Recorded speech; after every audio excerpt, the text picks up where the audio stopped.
Welcome back to BVarsity Live. Just looking through some of our, actually looking through draft results here from the All-Star Bowl that was taken. They were taken in February. We got a couple of these guys on the show here. This is the gold team. Coach Jerald Pierucci down at the end. He's now at Shafter, his alma mater, coaching. Hector Lopez of Miramonte and Jarrod Snyder of Frontier in the house. Jarrod, last time we saw you, you were wrestling. Yep. And you were taking third in the state, and now back to the football grind. Let's start with you. How special is it to get back and play football one more time in high school? Oh, it's gonna be so fun. You know, I thought my season ended when the Frontier season ended, and now that wrestling's over, and I'm gonna end my high school career on the sport that I started with, basically. Yeah, so and it's something special for me. You'll wrestle in college, right? So this is really it for your football career. This will be my last football game. It's a little sad, but time to move on. It's the swan song, and what a show it should be. And Hector, for you, man, as a quarterback at a school where you didn't see a whole lot of success, didn't see a whole lot of spotlight, but you were definitely a good player out there at Miramonte. What's this opportunity like for you to kind of, get on the spotlight? Well, it's exciting to be out there with all those athletes and see what they can do for me. It'll be fun and competitive out there. I'm excited to play. Now, I have to ask you, Coach. Your first draft pick was Lawrence White, and there's always a little bit of gamble with those college guys. Is Lawrence going to play? Lawrence is playing. He is playing, but although Dennis will tell you that he won't unless he drafted him. He tried to, for the longest time, to figure out a way to get me out of drafting Lawrence. He won't play. He won't play. He'll play for me, but he won't play for you. But Lawrence is going to play, yeah. All right, good. So is this a dual quarterback situation, or is Lawrence going to No, Lawrence is going to be our high motion guy. He has no Okay. desire to play quarterback. That's his exact words to me. All right. So, Hector, you got quite a weapon there in Lawrence White, who's headed to Iowa State playing. How has that relationship developed? A guy who knows what you're thinking as a quarterback, but also has the athleticism that he possesses. Well, I think you understand the problems that we have at quarterback, so it should be a good relationship between us two. How long have you guys been practicing now? We actually have had just one throw around. We don't actually start practicing until Monday. Okay. So you don't exactly know what you have, maybe, as far as Oh, no, the we arena know game. what we have. I mean, I think that's probably one of the great things that we did this year. My staff and I really, and even Dennis's team, we really went in and broke down what we have for our draft picks. I mean, Hector is actually a guy I saw when I was breaking down film for next year's season at Shafter when I watched Shafter play Miramonte, and I go, that kid can sling it. So that's why he was my quarterback pick. So I think both teams have a lot of playmakers, and it's going to be a really fun game to watch. I seem to remember the first, at that time it was the Arena Bowl draft, and I was there, and Corey Costello was there. I think you were there too, weren't you? Yeah. And it was at Tony's Pizza, and maybe it was taken seriously at first, but after a while it devolved into the just, hey, he's a good player, or we need a kicker. Let's take him. Well, now that they've for the longest time it was kind of a popularity vote to get in. I mean, it was so now that vote has been kind of dwindled. So now you're getting really almost a true all-star game. So I think by that standards, I think we as coaches now, with the understanding that we can now go out and get the best of Bakersfield and the surrounding areas, it makes it much more competitive in the way we draft. Jarrod, it seemed in the past, the other change here is that years ago it was East versus West, and there was sort of that natural sense of East Side pride or West Side pride. Now it's just black team, gold team. But it seems like you guys have probably already started the trash talk. I mean, there's a certain sense of pride, and you want to win this game too, right? Oh, yes, definitely. You know, we got Dominic DeMarco at my school. He's on the black squad, and we just talk to each other. And I say, gold squad's winning. There's no point for you to come out. Gold squad will win. And I imagine that he just turned tail between his legs and said, okay, we won't show up then, right? No, he does the same to me. So, and I got Kobe on my side too. And he helps me, and basically and Isaiah Tuatasi. Yeah, that's the interesting dynamic here. Is you got teammates going against teammates, and your brothers are fight. It's like a civil war. Hector, how about you? Have you engaged in any trash talk yet? I mean, do you feel that pride for the gold side? Oh, not yet, because Lonzo Allison, who goes to my school, is also on my team. Okay. So I haven't talked any smack yet, but it's right after the draft is gold against black. Yeah, it's coming too because you practice one after the other, and so you got to pass each other in the either on the field or out in Rabobank Arena once the carpet's set up there. Coach, what have you learned coaching this game over the years?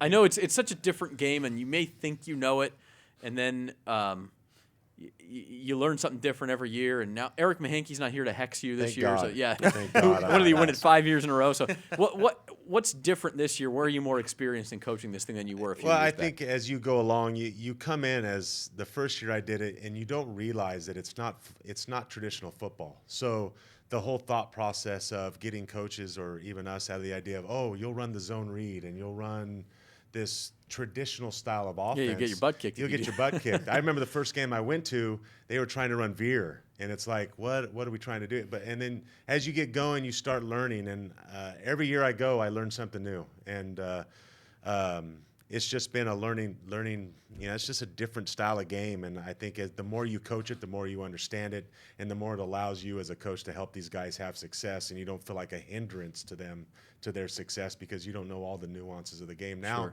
I feel like I can go tell the referees all the rules and different nuances of the game, and come up with a pretty good game plan and a way to attack the defense and knowing what they're supposed to do and everything else, because it's meant to be 86 to 85. Right. And so you try to get that into your defensive guys' heads early. It's okay if you give up the big play. Yeah, it is, because we're going to get it back and have another one. So Right. That's why it's so exciting, though. And but as a coach, to me, it's all about watching these guys do something kind of out of their element, and but at the same time being able to showcase their talent in maybe a different way than they've been able to showcase on a regular football field. Nick Ellis, as a former referee, is a coach who thinks he knows the rules, ever a good thing? Man, no. Yeah, I didn't think Although so. if I In a had to word. pick a coach that I would want on the sideline for any football game, whether it's arena or regular high school game, it would be Coach Pierucci or Coach Manning. They both pretty much know the concept of how rules are to be enforced. So, but I do have one question for Coach Pierucci. Final score prediction. I'm going to go with 68 to 58. You're going to win? He's not picking the black team, man. Come on now. Gold team, yeah. I just want to make sure. Yeah. I think it's going to be. I think it's going to be a high-scoring game. We have some really exciting players this year, different than in the past. I think you're going to see one taken off the net back for 6. I think you're going to see some big plays over the top, and then even, defenses make plays. I think the last couple of years, the defense has really been. Stavros turnover, Castantonis whatever. just picked off another pass. Didn't Yeah. he have like 4 interceptions? Yeah, that it was game one of last those things where I think the defense ended up making a big difference in the overall. So even Absolutely. though it may be a high-scoring game, I bet you see the defense actually come out and score a few points too, which Yeah. makes it all that much more fun. Have either of you players seen a game before? Have you Yes. watched an actual game? I've watched. What was the most exciting part about it when you think back of the game and how it actually transpired? The most exciting part was just how everyone was just like it was. It's not as constructive. It's more free. Mhm. You get the wide receivers going back and then go front. Do the swinging motions, and they just like they're 10 yards in the backfield and get a running start, and everyone returned kickoffs and punt returns. It's just how fun everyone was having, Yeah, and how free it was. How about you, Hector? The energy in the building, it's crazy in there. it is. Yeah. Yeah, it absolutely is fun. To follow up on that, Jarrod, you were the number 2 pick for the Gold Side, right behind Lawrence. As a lineman, it is harder to make an impact in this game, I feel like, than it is in regular. This is not three yards in a cloud of dust, and not just because it's played on carpet. It's like Coach Pierucci said, it is high flying. You cannot run traditional offense. You're basically going to be in pass protection the entire game, or are you playing defense? I'll probably You'll play a little You bit play of both. a little bit of both. Okay, but I mean, it's a different style. Have you thought about that and where your impact may come in? I don't. I really haven't thought about it. I'm just gonna go out there and do whatever he tells me to do. I'll do. I can be able to adapt. You made him the number 2 pick for a reason, I'm sure. Oh yeah, I mean I've coached teams, and then I've watched teams that, this game you're in gun or you're under center. If you can't get that CQ exchange right, it just flubs up everything. So we knew we needed. I mean, that's why we took his cohort, I think, pretty soon after him at tackle. So we knew we needed a strong offensive line in order for things to go, because if you can't pass protect, it doesn't matter what type of athletes you have running routes. Your quarterback's just sitting back there running for his life. And and that will kill you, and that's what happened the last couple of years, I think, to the losing team. You got Darius Smith at number 24. Is he playing? He ended up not playing. He's got track, I know. So that's, It was kind of a flip of a coin. Talk about a kid that could light up a building off of the net. 100-yard dash section champion. That's Yeah, what I I'll mean, take him yeah. on my team. So Yeah, thank you very much. We rolled the dice with him with the understanding there was a possibility that he wouldn't. Okay. And he's going to go into state. But at that round, it's worth that's the what risk. I mean. Yeah, it was exactly. worth Sure. a shot. Hector, how about you? As a quarterback, how is arena ball suited to your game? It's got to be quick release, accurate throws, obviously. I mean, it's a little bit different. Well, after our first practice, I realized how fast it was with the small field and all these quick athletes. It's going to be a fast game. And I've been preparing for it. I've been practicing and stuff. Tight windows, man. Tight windows. You don't have to have the howitzer arm, but you got to be able to hit those windows. Yeah. Before we let you guys go and get the black team in here, what's next for you, Hector? Where are you going to school next year? I'm going to be going to BC. BC, are you going to play football? Yeah, I'm going to play football. All right, perfect. So he'll be a Renegade. And Jarrod, I know you're wrestling at the next level. Last time we talked to you, you had a few options. Have you settled on one yet, or where are you in that?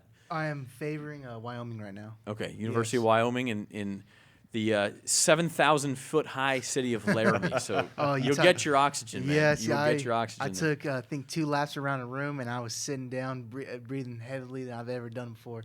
It was the hardest.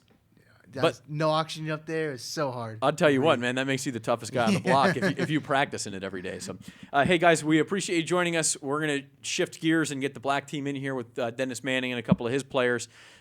Try not to, shoulder check them too hard on the way out the door, if you don't mind. Jerald Pierucci, Hector Lopez, and Jarrod Snyder, thanks for joining us. Thanks, guys. Thank you. Again, the Arena Bowl is May 13th. We'll have the black team in here right after this on BVarsity Live.